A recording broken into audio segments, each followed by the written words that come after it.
I'm coming to the end of my wilderness season out here in the bush. It's Good Friday, and it seemed like an appropriate time. God ordained for this to kind of come to some kind of conclusion. I've continued to revisit the words from Isaiah chapter 43. Forget the former things. Do not dwell on the past. See, I am doing a new thing. And God's been challenging my heart. You know, a number of times over the course of time I've been saying, but God, I have forgotten. I have put a past behind me. I have forgiven. I have moved on. And I've continued to feel like God's been saying, well, if you haven't brought closure to something in the past, you haven't truly forgotten it. And that's really challenged me. What does that mean? There's been a sense for me that you can't see the new thing because you haven't forgotten the past. And sometimes that's not fully conscious. And so I kind of went back to my journals. I had a pile of journals and didn't realise some of them go back over 20 years to almost the formation of the community church that then became Connect. And as I initially journeyed through them, they really challenged my heart. There was stuff in my journals, a lot of positive stuff, but also people who had hurt me, people I had hurt, people I had let down, people who really I felt had betrayed me. And those things became fresh again as I went through those journals. And it became apparent to me I really hadn't forgiven. And so it was like God gave me the 40 days of Lent.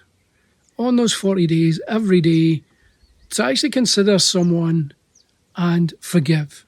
Put it behind me, spend time in prayer, praying for them, praying for myself and my relationship where I'd done the wrong thing, where I'd let people down, either through lack of experience or just my failures as a human being.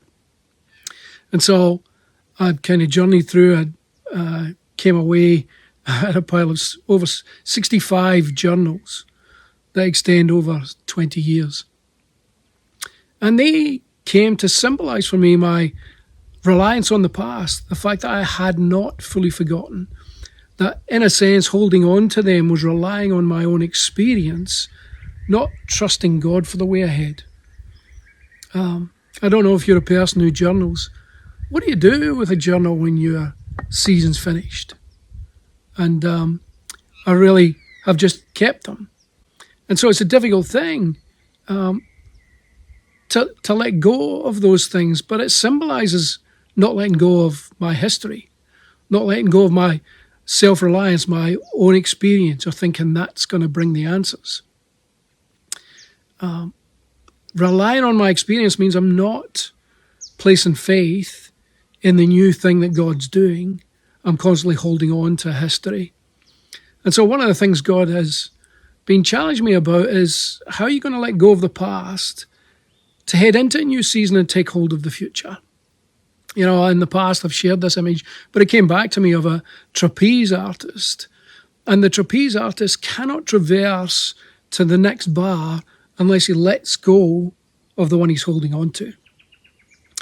The sense for me that I needed to let go to turn around and face what it is that God has for us moving into the future. So on this Good Friday, I plan to build a bonfire and burn those 20 years of journals. A symbolic putting the past behind me with the intention of trusting God. I won't be able to rely on the information that's in those journals going forward because it's a new day, it's a new season. And God is calling me to embrace new plans ahead. There's been a sense for me that God's challenged me to something more, something bigger.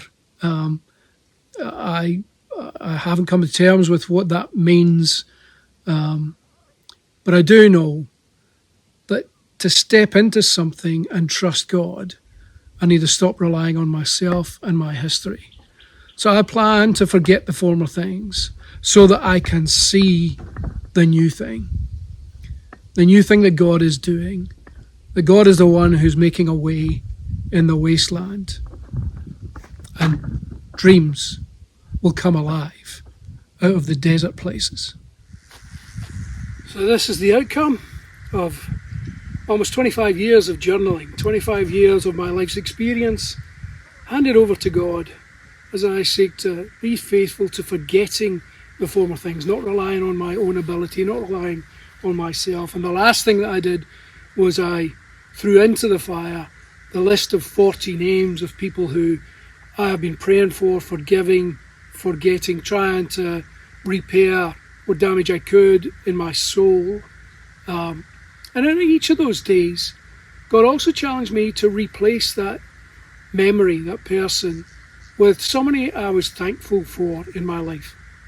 Fortunately, the list of thankful people is much longer, so it was an easy 40 to get, hard to reduce to the top 40, but I am thankful. And so I come away from this wilderness experience, this encounter, over basically over 3 months.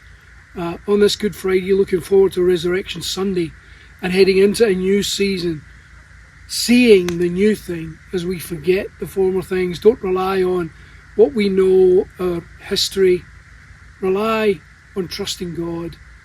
And so I come away thankful for God, thankful for his intervention in my life, thankful for the list of people and the ongoing list of people that I can be thankful for that have impacted my life. I just come away thankful.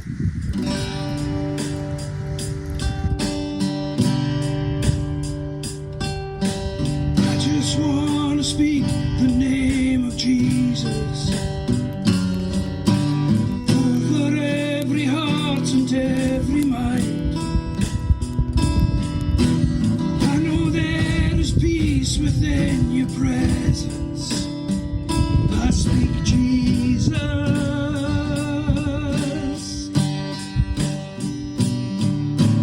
I just want to speak the name of Jesus till every dark addiction starts to break, declaring there is hope and there is freedom. I speak Jesus. Your name is power, your name is healing, your name is life. Break every stronghold, shine through